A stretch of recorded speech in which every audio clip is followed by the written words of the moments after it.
मैं जिस तरह कह रहा था कि जो बाइडेन साहब एक स्कूल का जिम्नेजियम नहीं भर सकते थे पॉपुलेशन में, अब 7.5 करोड़ जो वोट है वो 2 दिनों में कास्ट होते सारे। इनॉग्रेशन से पहले ये 78 साल के हो जाएंगे और गवर्नमेंट चलाएगी कैमला हैरिस, वो भी इंडिया से बैठ के। एक नई सर जंग कोल्ड वॉर शुरू हो चुकी है और इन हालात में अमेरिका की स्ट्रेटेजिक कन्वर्जेंस हिंदुस्तान के साथ बनिस्बत ज़्यादा है, बल्कि पाकिस्तान के साथ इतनी नहीं है।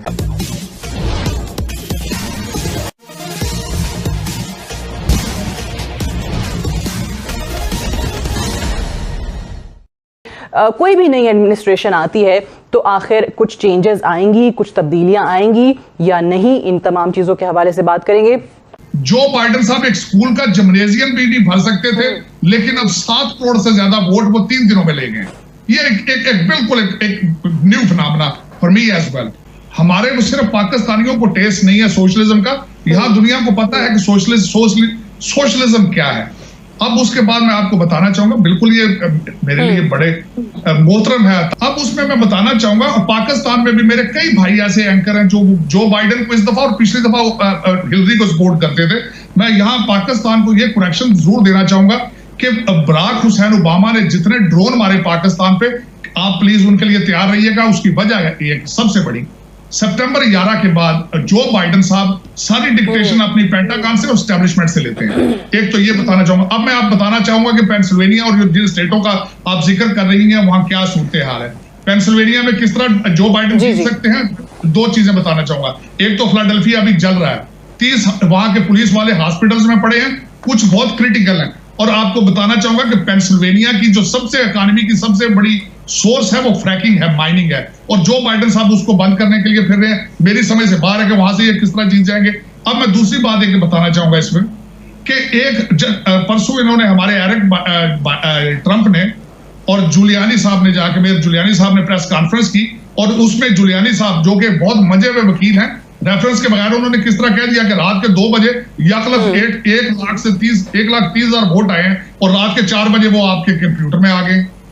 इन चीजों के बावजूद कि मैं खुद पेंसिल्वेनिया में प्रेसिडेंट साहब और फर्स्ट फैमिली के साथ ट्रैवल करता रहा हूं, जमे गफीर इनको नजर नहीं आ रहा, बाकी सारी दुनिया को तो नजर आ रहा है। मैं जिस तरह कह रहा था कि जो बाइडेन साहब एक स्कूल का जिम्नेजियम नहीं भर सकते थे पॉपुलेशन में, अब 7.5 करोड़ जो वोट है वो 2 दिनों में कास्ट होते सारे।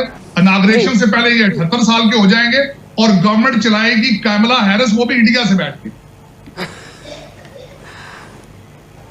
ओके चले 70 साल के हो जाएंगे, लेकिन बहरहाल मैं इस पे, थैंक यू वेरी मच तारिर साहब। मैं एम्बेसडर साहब ये इस पे फरमाइएगा कि वाकई आपको लगता है कि ये कोई फर्क पड़ेगा या कहते पॉजिटिव कोई चेंज, कोई टैंजिबल चेंज पाकिस्तान के लिए आएगा कहीं ना कहीं से, पॉलिसी एडमिनिस्ट्रेशन अगर चेंज होती है कुछ? मुझे नहीं लगता है। नहीं।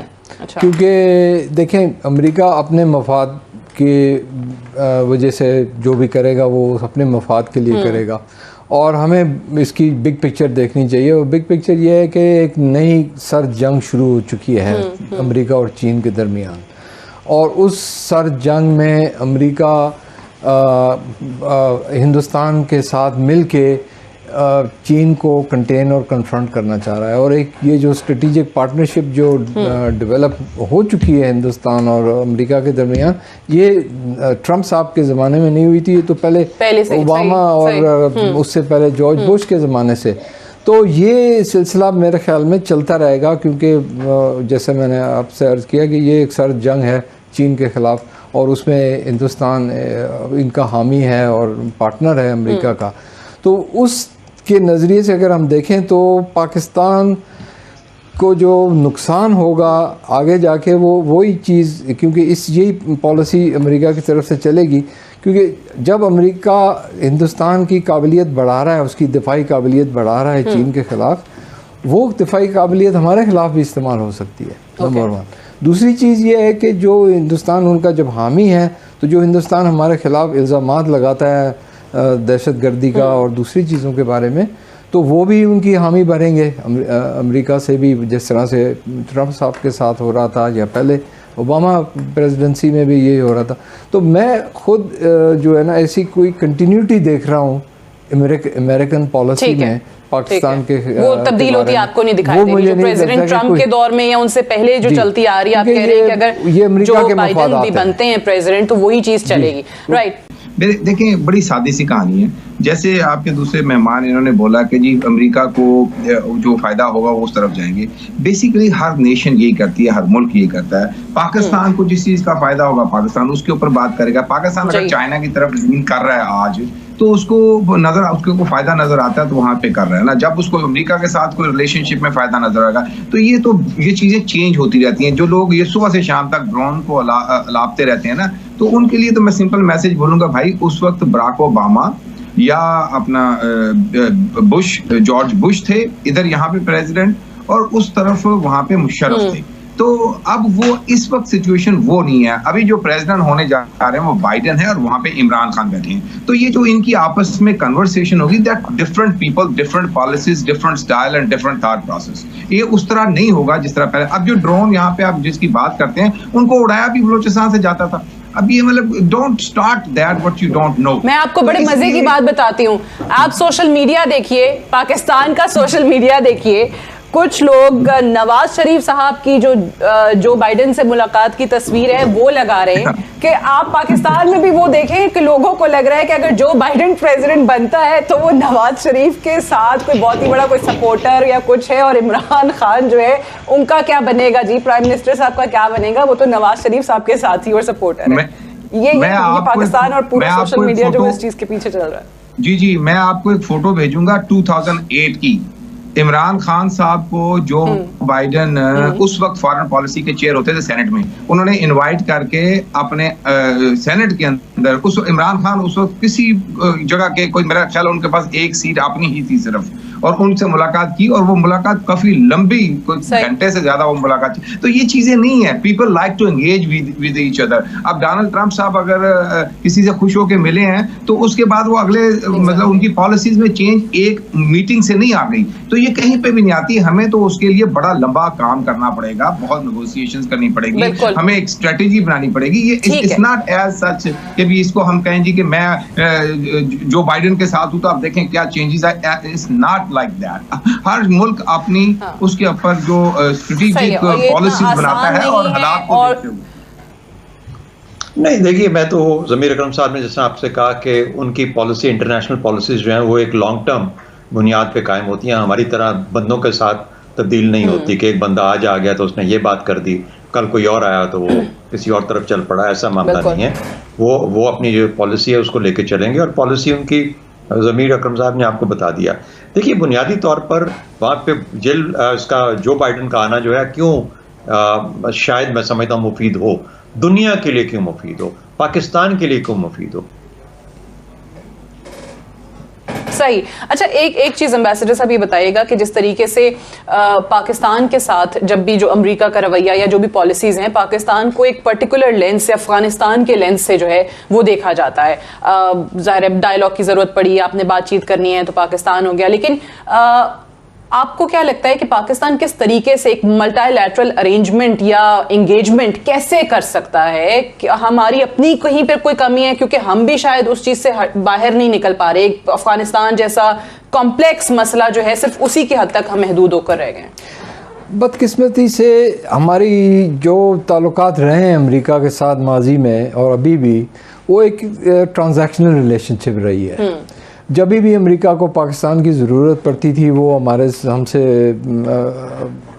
अपने अलायंस या कोल्ड वॉर में अलायंस था हमारा, और फिर सोवियत यूनियन के ख़िलाफ़ अफ़गानिस्तान में फिर हम पार्टनर्स थे, और अब जब ये वॉर ऑन टेरर जब हुई तो फिर हम उनके साथ थे।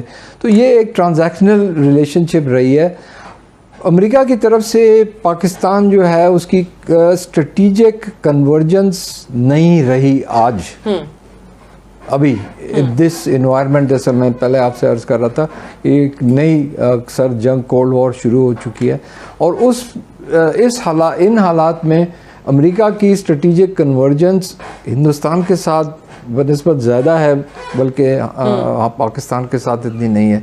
और हमारी स्ट्रेटिजिक कन्वर्जेंस अब और बढ़ती जा रही है चीन के साथ। तो ये एक बुनियादी हक़ाइक़ जो हैं ये इन्हें हमें तस्लीम करना चाहिए। ठीक है, फॉरेन पॉलिसी को लेकर आखिर वो क्या चीज़ें हैं जो आप समझते हैं कि जिस पर जो बाइडन है या डेमोक्रेटिक पार्टी है उनको वोट ज़्यादा पड़ा है, या वो कौन सी पॉलिसी थी जिसके खिलाफ वोट पड़ा है प्रेसिडेंट ट्रंप की?